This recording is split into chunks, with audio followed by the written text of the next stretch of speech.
15th question from the Digital SAT Test 1 Module 2 from the Blue Book app, the easier set of reading and writing questions. Number 2, what most logically completes a text? The paragraph is saying that there's cognitive abilities of monkeys are being tested, but what the researchers did not take into consideration is how difficult those tests are. So they had tasks that were very easy and tasks that were very difficult, and they were judged by the same standard, the same criteria. The results of the study, therefore, what? A is going to be your best answer here.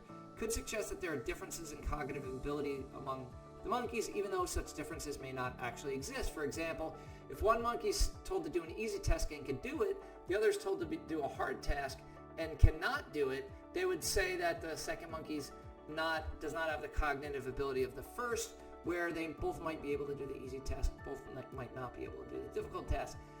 To see the full-length video, check us out on YouTube, IB Masters Learning Center, and have a great day.